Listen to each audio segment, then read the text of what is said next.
بسم اللہ الرحمن الرحیم۔ جن لوگوں نے تقوی اختیار کیا تھا ان کی بے شک بڑی جیت ہے۔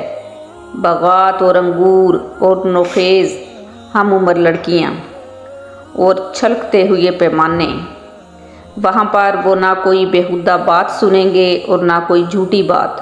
یہ تمہارے پروردگار کی طرف سے صلہ ہوگا، اللہ کی ایسی دین ہوگی جو لوگوں کے اعمال کے حساب سے دی جائے گی۔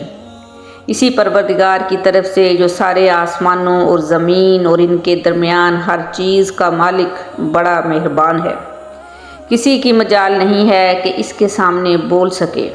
جس دن ساری روحیں اور فرشتے قطاریں بنا کر کھڑے ہوں گے، اس دن سوائے اس کے کوئی نہیں بول سکے گا جسے خدائے رحمان نے اجازت دی ہو اور وہ بات بھی ٹھیک کہے۔ وہ دن ہے جو برحق ہے، اب جو چاہے وہ اپنے پروردگار کے پاس ٹھکانہ بنا رکھے۔